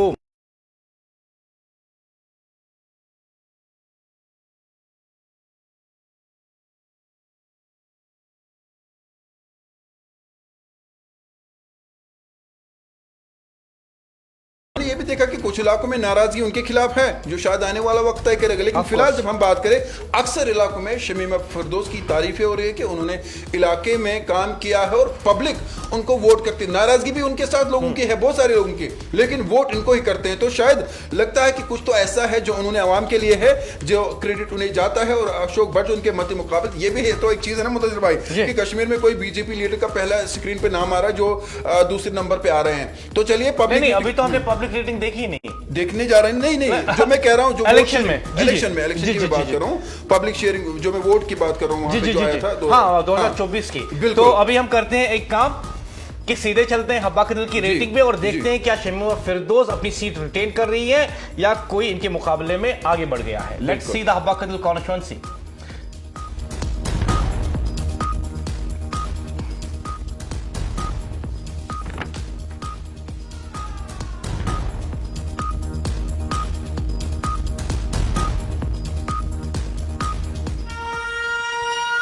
शमीमा फिरदौस एक बार फिर आगे 5.3% के साथ। आरिफ लाइग्रू 3.3 यानी पीडीपी जो है अब नुमाइंदार हो गई है, जबकि मुजफ्फर शाह 1.4% एएनसी के कैंडिडेट रहे थे। लेकिन पब्लिक रेटिंग में हम देखते हैं कि नेशनल कॉन्फ्रेंस एक बार फिर यहां पे आगे है, पीडीपी बहुत पीछे है। और मैं ये कहूंगा 5.3 is an excellent rating for the national conference, 3.3 for the PDP is very poor, जबकि एएनसी वेरी वेरी पुअर। देखिए एएनसी की अगर हम बात करते हैं तो शमीमा फिरदौस एक बार फिर आपकी टेलीविजन स्क्रीन पे, इनकी कॉन्स्टिट्यूएंसी में इनकी आवाम ने इनको दिया है 5.3 which is very excellent rating for the sitting MLA Shamima Firdous Habba Kadal constituency से। तो चलिए पब्लिक रेटिंग की बात करते हैं, शमीमा फिरदौस को हमारी तरफ से बहुत बहुत मुबारक हो। इन पब्लिक पॉलिटिकल रेटिंग हम आपको दिखा रहे हैं। और वहीं पर अगर हम बात करें आरिफ लाइग्रू जो पीडीपी के हैं, एटलीस्ट दूसरे नंबर पे आए हैं। और जो मुजफ्फर शाह है काफी बोलते अच्छा है, लेकिन वोटिंग की जब बात इंतखाबात की बात होती तो नजर नहीं आते, वो तीसरे नंबर पर है। तो हम बात कर रहे थे हब्बा कदल के हवाले से, जहां पर शमीमा फिरदौस ने नेशनल कॉन्फ्रेंस में बाजी मारी है। और हम कह सकते हैं कि पब्लिक रेटिंग में नेशनल कॉन्फ्रेंस के खाते में और एक सीट चली गई है। मुदस्सिर आपको बिल्कुल। और जिस तरीके से हम देख रहे हैं कि नेशनल कॉन्फ्रेंस अब तक जो है सिर्फ 2 सीटों पे कमजोर नजर आई। एक जडीबल जहां पे तनवीर सादिक उनके सिटिंग एमएलए हैं, मुबारक गुल ईदगाह में उनके सिटिंग एमएलए हैं। तो यहां पे नेशनल कॉन्फ्रेंस को सोचना होगा। जबकि पीडीपी के लिए और पीसी के लिए एक अच्छी खबर है कि उनकी रेटिंग यहां पे बेहतर हुई है, तो उन्हें मजीद काम करना होगा ताकि वो इस रेटिंग को बनाए रखे और आगे भी जो है इसको मजीद मजबूत कर सकें। चलिए आगे हम करते हैं नाज़िर-ए-किराम सेंट्रल शाल्टेंग की बात। और सेंट्रल शाल्टे की बात करें तो वहाँ पर भी वोटिंग परसेंटेज हमेशा अच्छी खासी रहती है। और वहाँ पर अगर हम मुदस्सिर याकूब बात करें तो सेंट्रल शाल्टेंग में हमने देखा कुल मिलाकर अगर करीबन 14 या 15 हज़ार वोट वहाँ पे पड़े, 37% वोट पड़े थे। और ये भी बड़ी अहम है और हम इस पर ही बात करेंगे। मुदस्सिर याकूब आगे बताएं। जी हाँ, 37% के करीब जो है सेंट्रल शाल्टेंग में वोट पड़े थे। इस कॉन्स्टिट्यूएंसी का पहला नाम था बटमालू कॉन्स्टिट्यूएंसी और डीलिमिटेशन के बाद इसका नाम रखा गया है। कुछ इलाकों को छोड़ के जोड़ के जो है इस कॉन्स्टिट्यूएंसी का नाम सेंट्रल शाल्टेंग रखा गया। और यहाँ पे नेशनल कॉन्फ्रेंस और कांग्रेस के मुश्तरका उम्मीदवार तारिक हमीद कर्रा साहब रहे, जो कि JKPCC के प्रेसिडेंट भी हैं जम्मू कश्मीर में। और तारिक हमीद कर्रा साहब को यहाँ पे मिले थे 18,905 वोट, जबकि जो उनके मत मुकाबिल रनर अप आए थे मोहम्मद इरफान शाह, उन्हें जो है 4,538 वोट्स मिले थे। और इरफान शाह जो हैं, इरफान शाह असल में नेशनल कॉन्फ्रेंस के साथ थे जहां तक मुझे याद है। फिर उन्होंने 2 बार वहां पे एमएलए भी रह चुके हैं इरफान शाह। लेकिन जब ये इलेक्शंस हुए तो नेशनल कॉन्फ्रेंस ने ये सीट जो है, जो पहले बटमालू के नाम से जानी जाती थी, अब सेंट्रल शाल्टेंग के नाम से जानी जाती हैं, उन्होंने ये सीट जो है तारिक हमीद कर्रा को दी, तो इरफान शाह को बुरा लगा कि फिर मेरा क्या फायदा है नेशनल कॉन्फ्रेंस में। फिर उन्होंने independent as a independent candidate लड़ा, लेकिन तारिक हमीद कर्रा ने जो वोट शेयर लिया और जो शानदार जीत उन्होंने सेंट्रल चार्टिंग में दर्ज करवा दी, वो काबिल फख्र थी की पार्टी के लिए। जो मार्जिन था वो भी बहुत ज्यादा था, करीबन 14,395 जो है वहां पर जो है मार्जिन रहा था, जो बहुत ज्यादा, बिल्कुल जो बहुत ज्यादा। और तारिक हमीद कर्रा के बारे में बताएंगे क्योंकि काफी सीनियर लीडर है, मंजे हुए खिलाड़ी है, और चूंकि फाइनेंस मिनिस्टर रहे थे पीडीपी में, बिल्कुल फाइनेंस मिनिस्टर रहे थे पीडीपी में। और मुझे उनका एक वाकया याद आ गया था कि एक बार जब न्यूज़ की, तो पूरी डिटेल्स नहीं दूंगा, कुछ डिटेल्स छुपी ही रही तो अच्छी है। जब न्यूज़ की एक बार, तो वो कहीं फॉरेन गए थे, वहाँ से कॉल करते हैं कि आपने मेरे खिलाफ न्यूज़ चलाई, आप मुझे श्रीनगर आने दो, तुम्हारे खिलाफ प्रेस कॉन्फ्रेंस कर दूंगा। हमने कहा आ जाइए, कर दीजिए। जब श्रीनगर आए तो बहुत अच्छे दोस्त बने। ये तो अच्छी बात है। और मैंने कहा ना कि एक पॉलिटिशियन में बस हिम्मत होनी और चाहिए। तारिक भाई, जब उन्होंने रिजाइन किया था पीडीपी से, वो प्रेस कॉन्फ्रेंस भी मैंने ही कवर की थी। अच्छी बात है, उनको आज याद आया होगा। और चलिए तब से भी काफी वक्त हुआ। तारिक हमीद कर्रा बहुत पुराने मंजे खिलाड़ी है, लेकिन मुदस्सिर याकूब, एक बात तो मैं जरूर कहूंगा, जो लीडर पब्लिक फ्रेंडली न हो, अवाम दोस्त न हो, और जो हमेशा मीडिया के खिलाफ बोलता रहता है, वो कभी भी कामयाब नहीं होता। इसलिए एक लीडर की बड़ी जिम्मेदारी है कि वो पब्लिक के साथ अच्छे रहे, पब्लिक के काम करे, जितना हो सकता है पब्लिक के साथ इंटरेक्शन करता रहे।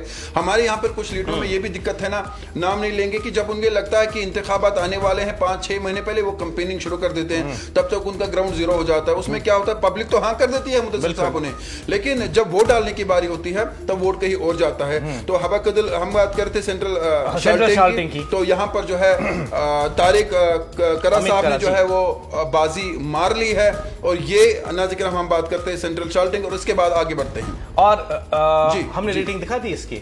नहीं, हमने नहीं दिखाई, हम बात कर रहे थे से दिखाया जा रहा है, रेटिंग तो हम ऐसा करते हैं कि सेंट्रल चार्टिंग की रेटिंग देखते हैं पहले टीवी पे।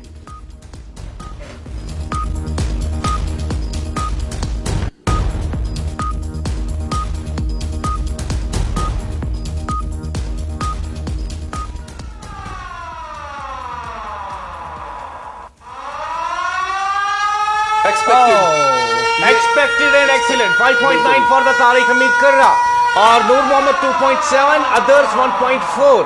तो excellent rating for Tariq Hameed Karra, he is doing excellent in his constituency. उनके अपने लोगों ने, उनकी अपनी कॉन्स्टिट्यूएंसी के लोगों ने उन्हें दी है excellent rating 5.9 out of 10। Out of 10 5.9, that means इन्हें तकरीबन 6 मिला है। It's excellent rating for the sitting MLA Tariq Hameed Karra. Central shorting से इनको रेटिंग जो मिली है इनकी कॉन्स्टिट्यूएंसी में 5.9, बहुत आगे जा रहे हैं और पूरी ग्रिप रखी है इन्होंने अपनी कॉन्स्टिट्यूएंसी पे। And it's a good news for the Congress also, they are retaining one of the seats in. बिल्कुल, और करीबन 14,395 जो है वोट्स इन्हें पड़े थे, जो मार्जिन था, और ये तो बहुत बड़ी बात है। हाँ, इसमें ये बात भी जरूरी है कि नेशनल कॉन्फ्रेंस ने भी जो इनको सीट दी थी, अब देखना है कि आने वाले इंतखाबात में नेशनल कॉन्फ्रेंस कांग्रेस एक साथ लड़ेगी या नहीं, क्योंकि हमने देखा कि जो इंतखाबात में से काफी सीटों पे जो है बहुत कुछ हुआ था, उस पर हम नहीं जाएंगे, वक्त मुख्तसर है। लेकिन एक बात कहूंगा ना, जो आपने कहा था कि उस वक्त जो है मुश्तरका तौर पे इन्होंने इलेक्शंस लड़े थे, नेशनल कॉन्फ्रेंस ने और कांग्रेस ने, लेकिन अब की बार जो रेटिंग आई है ना, ये मुश्तरका रेटिंग नहीं है, ये इंडिविजुअल है। तो इसका मतलब ये है कि Tariq Hameed Karra individually as a Congress MLA, as a Congress man, he is doing excellent in his constituency. बिल्कुल, ये इनफरादी है। और आगे बढ़ते हैं मुदस्सिर याकूब, अब हम बात करते हैं छानापुरा के हवाले से। और जब हम छानापुरा की बात करते हैं तो छानापुरा भी बड़ी अहमियत रखती है। और छानापुरा में जब हम वोटिंग की बात करते हैं, यहाँ पर अच्छे खासे वोट हमेशा, क्योंकि सिविल लाइन के साथ आता है, तो छानापुरा में वोटिंग हमेशा अच्छी रही है, अच्छी पड़ी है। और कुछ इलाके तो ऐसे हैं जहां पर हर फर्द वाहिद वोट के लिए निकलता है। जब हम इस छानापुरा के इलाके की बात करते हैं तो ये भी बड़ी अहमियत रखती है। और इसमें जो है मुश्ताक गुरु नेशनल कॉन्फ्रेंस से कामयाब हुए थे। और मुश्ताक गुरु साहब के बारे में मुझे याद आ रहा है, जब हमने टीवी स्क्रीन पे दिखाया था एग्जिट पोल में, तो इनके जो फर्जंद है, उन्होंने शायद उनके फर्जंद ही थे, उन्होंने मुझे फोन करके कहा तो ये तो पॉसिबल नहीं। और जब हमने दिखाया तो उन्होंने फिर जब रिजल्ट निकला ट्वीट किया था कि इन्होंने पहले ही बताया था, और उन्हें तब तक यकीन नहीं हुआ जब तक उन्होंने 100 बार वेरीफाई नहीं किया। जी, दैट्स ट्रू, क्योंकि उस वक्त जो है हम जानते हैं कि जो हमारा एग्जिट पोल था, that was based on the scientific data. और जो हम आज ये पब्लिक पल्स, पब्लिक मैंडेट दिखा रहे हैं, this also based on scientific data. बिल्कुल, ये ऐसा नहीं है कि हम अपने मन से जो है किसी को जिताने की कोशिश करे। पॉलिटिशियन तो जानते हैं, जो हम दिखा रहे हैं पॉलिटिशियंस तो जानते होंगे जिनके बारे में दिखा रहे हैं। तो छानापुरा कॉन्स्टिट्यूएंसी जो है पिछली बार काफी टेंस रही थी। सईद मोहम्मद अल्ताफ बुखारी अपनी पार्टी के चीफ, वो यहाँ से इलेक्शन लड़े थे, उनके मद मुकाबल मुश्ताक गुरु। और मैं आपको बताऊं, जब हमने दिखाया था कि अल्ताफ बुखारी वहां से हार रहे हैं, मुश्ताक गुरु नेशनल कॉन्फ्रेंस के कैंडिडेट जीत रहे हैं, नेशनल कॉन्फ्रेंस के सीनियर लीडर खुद ही मुझे कॉल करके कहते हैं कि बताओ ये क्या ही पॉसिबल है। They were not sure about Mushtaq Guru in 2024। और मुदस्सिर आपको यहाँ पर मैं जरूरी एक बात करना चाहूंगा, क्योंकि छानापुरा की जब हम बात करते हैं तो छानापुरा में जो अल्ताफ बुखारी है अपनी पार्टी के सरपरस्त आला है। मैं जब हमने एग्जिट पोल दिखाया था तो मुझसे कुछ दोस्तों ने भी कहा जो आपने कहा, क्योंकि मुझे याद है कि बहुत सारे लोगों ने जो फोन, जब आपको फोन किया मैं आपके साथ था, इस रेटिंग के बाद भी बहुत सारे कॉल्स आने वाले हैं। बिल्कुल। तो उम्मीद करते हैं, लेकिन मुश्ताक गुरु, ऐसा नहीं है कि मुश्ताक गुरु काम नहीं कर रहे हैं, उनका भी अच्छा खासा अभी ग्राउंड वहां पर बना। लेकिन अल्ताफ बुखारी की जब हम बात करते हैं, अपनी पार्टी की बात करते हैं, पहले मुझे लगा था अल्ताफ साहब न सिर्फ अपनी बल्कि 1-2 सीट्स और निकालेंगे। लेकिन मैं अपने प्रोग्राम्स में उससे पहले भी, इंतखाबात से पहले भी अल्ताफ बुखारी के बारे में एक बात कहता हूं और आज भी कहता हूं। जब हम अल्ताफ बुखारी, अगर मुझसे कोई सवाल करे कि आप अल्ताफ बुखारी को कैसे देखते हैं, तो मैं हमेशा कहता हूं वो एक अच्छे बिजनेसमैन है। और जब मुझे कोई कहता है कि वो पॉलिटिशियन कैसे हैं, मैं कहता हूं कि वो उतने अच्छे पॉलिटिशियन उस हिसाब से नहीं है जिस तरह से कुछ ऐसे पॉलिटिशियन झूठ कहते हैं। अल्ताफ बुखारी में झूठ नहीं है। अल्ताफ बुखारी, देखिए आपको मुदस्सिर आपको याद होगा, हम हमेशा बात करते रहते हैं और बहुत सारे पॉलिटिशियन मुझसे नाराज भी होते हैं, और मैं हो जाए तो होने दो, हमें फर्क नहीं पड़ती, क्योंकि हम हमेशा सच कहते हैं। जब हम अल्ताफ बुखारी की बात करते हैं, आप कहीं एक स्टेटमेंट्स पे मैंने आपसे बात की, मैंने कहा अल्ताफ बुखारी को ये वाली स्टेटमेंट नहीं देनी चाहिए थी। जब आपने मुझे कहा, कि मैंने कहा देखिए ये बंदा जो है, ये पॉलिटिशियन जो है इतना सच कहता है, जो इसके अपोनेंट्स है वो इतना झूठ फेंक रहे हैं कि हम ऐसा कर देंगे, हम तो आसमान ले आएंगे, और बदकिस्मती से कई बार ऐसा होता है कि लोग झांसे में आ जाते हैं। मैं अल्ताफ बुखारी को एक अच्छा बिजनेसमैन देखता हूं, और अगर एक अच्छा बिजनेसमैन मुदस्सिर आपको एक पॉलिटिशियन बन जाए तो मुझे लगता है कि वो आवाम के लिए खैर है। और अगर इस तरह के लोग हमारे सामने आते हैं, लोग ऐसे पॉलिटिशियंस को चुनते हैं, तो मुझे, ये मेरी जाती राय है, मैं गलत भी हो सकता हूं, अगर ऐसे लोग सामने आते हैं तो ये प्लान्स और फ्यूचर के साथ आवाम के सामने आ सकते हैं। क्योंकि एक अच्छा पॉलिटिशियन जब तक एक अच्छा बिजनेसमैन नहीं होगा, वो आवाम के लिए अच्छा नहीं हो सकता। ये मेरी राय है। There is a very well political saying, कहते हैं कि a good politician is a person who will make you believe that he will build a bridge in your town even if there is no river.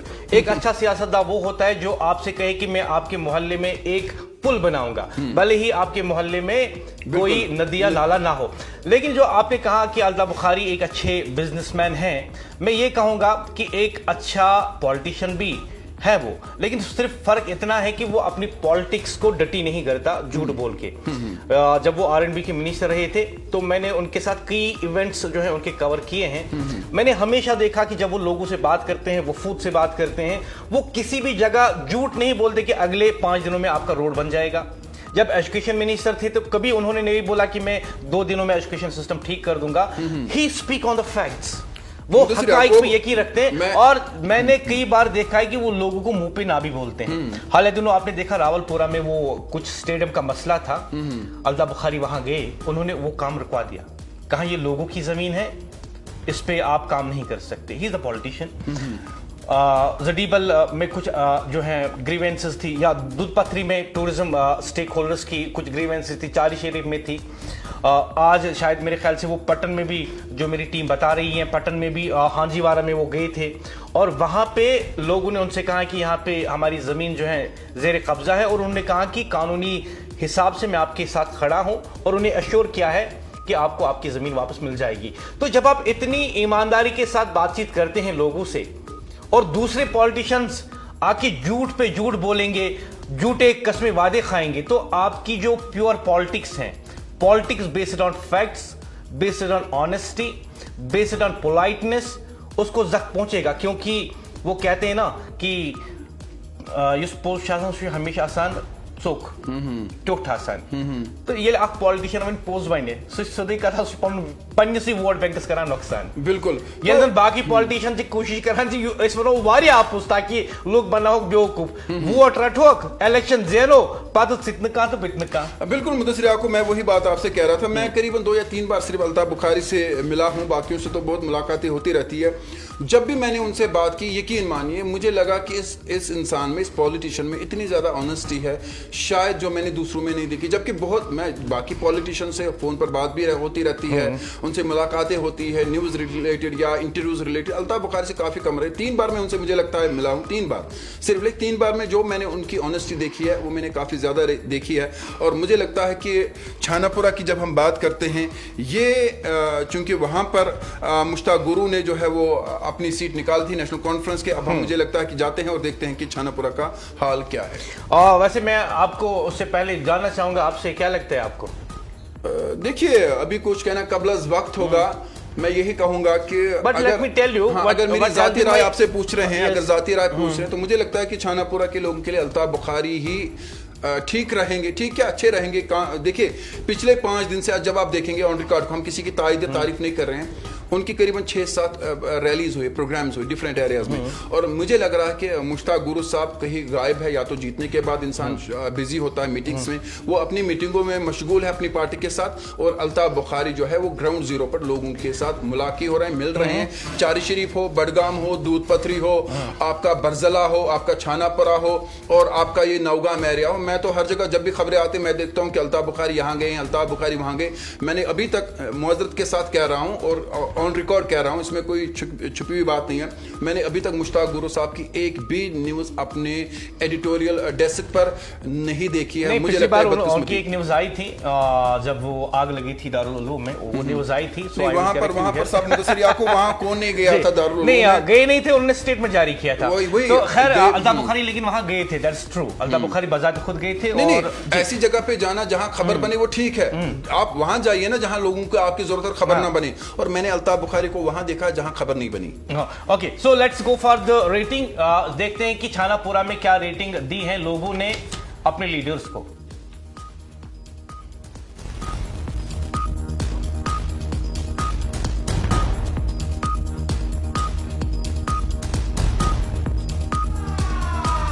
Oh, excellent. 6.2 Altaf Bukhari, excellent rating. And we see national conference का MLA Mushtaq Guru, sitting MLA, just 2.5, very poor rating, very poor.